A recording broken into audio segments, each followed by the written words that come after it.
Hello kids, welcome to my channel. बच्चों, आज के अपने इस वीडियो में मैं आपको बताने वाली हूँ बिंदु और चंद्र बिंदु। सबसे पहले तो आपके लिए जानना बहुत ज़रूरी है कि बिंदु और चंद्र बिंदु, क्या हम इनको इसी नाम से बोलते हैं या इनका कोई और भी नाम है? जी हाँ बच्चों, बिंदु और चंद्र बिंदु तो हम इनको अपने बोलने चालने की भाषा में बोला जाता है, पर इनको व्याकरण की भाषा में इनका नाम है अनुस्वार और अनुनासिक।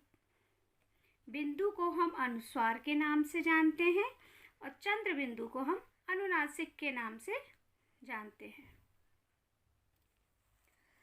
अब हम सबसे पहले बात करेंगे बिंदु या अनुस्वार की। अनुस्वार का उच्चारण करते टाइम जो आवाज़ आती है वो आती है नाक से। तो बच्चों, ये है अनुस्वार।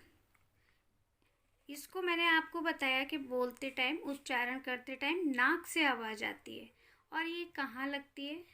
ये किसी भी वर्ण के शिरोरेखा। अब आप कहेंगे शिरोरेखा क्या है? तो जब हम कोई अक्षर लिख रहे हैं तो उसके ऊपर जो हम ये सीधी लाइन बनाते हैं, ये होती है शिरोरेखा। इस रेखा के ऊपर जो ये बिंदी लगती है, ये होती है अनुस्वार। ठीक है बच्चों, अब मैं आपको बताऊंगी। आपने व्यंजन पढ़े हैं, ये क्या है? क, ख, ग, घ, अंग्या। ये है क वर्ग। क वर्ग में 5 अक्षर होते हैं। ये जो 5वां अक्षर है बच्चों, ये क्या है? अंग्या खाली। खाली कैसे है ये खाली? कहाँ, क्यों है ये खाली? अब मैं आपको बताऊंगी कि इसका प्रयोग कहाँ होता है। ठीक है, पहले हम ये देख लेते हैं कि क्या च वर्ग।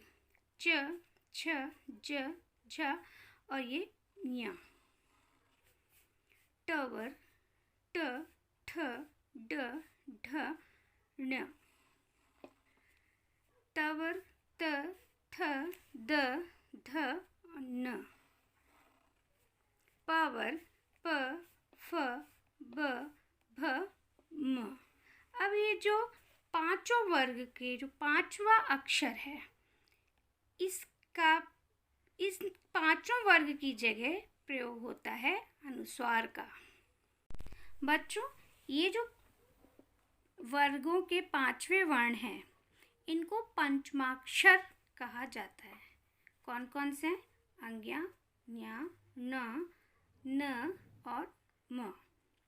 इन 5 वर्णों के स्थान पर हम किसका प्रयोग करते हैं? बिंदु, या इसको हम क्या कहते हैं? अनुस्वार। इन 5 वर्णों के स्थान पर बिंदु या अनुस्वार का प्रयोग किया जाता है। कैसे किया जाता है ये भी एक बार देख लेते हैं।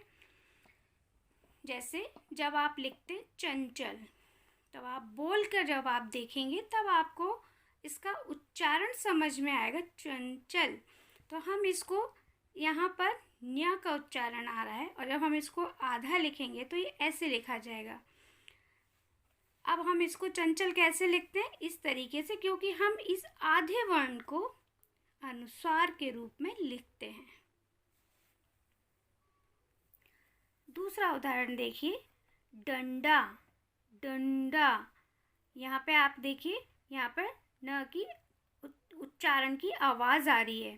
तो जब हम इसको लिखेंगे तो यहाँ पे अधर्ण आएगा, पर जब हम इसको अनुस्वार के साथ लिखेंगे तो ये डंडा ऐसे लिखा जाएगा। नेक्स्ट है धंधा। धंधा में अधन्ना, और जब हम इसको अनुस्वार के साथ लिखेंगे तो ये इस तरीके से लिखा जाएगा। कंबल, अधमा है कंबल में, हम इसको अनुस्वार के साथ लिखेंगे तो कंबल इस तरीके से लिखा जाएगा। अब हम बात करते हैं अनुनासिक की। अनुनासिक या चंद्र बिंदु, ये जो आधे चांद की जैसी दिखती है ना, ये होती है अनुनासिक, और इसको हम चंद्र बिंदु भी कहते हैं, पर व्याकरण की भाषा में इसको अनुनासिक ही कहा जाता है। इसका उच्चारण करते टाइम जो आवाज़ आती है वो आती है नाक और गले से। आप बोल कर देखिए, चांद चांद। आवाज़ आ रही है, हमारी नाक और गले दोनों से हवा निकलती सी हमें लगती है। वहीं जब हम अनुस्वार का उच्चारण करते हैं तो आवाज़ गले से अटकी हुई सी लगती है। ठीक है बच्चों, आप इसको बोलकर जितनी ज़्यादा प्रैक्टिस करेंगे उतना ज़्यादा आपको समझ में आएगा अंतर। तो हम इसके उदाहरण देखते हैं। चांद, पूंछ, उंगली, सांस, दांत। ठीक है बच्चों, तो ये थी हमारी अनुस्वार और अनुनासिक।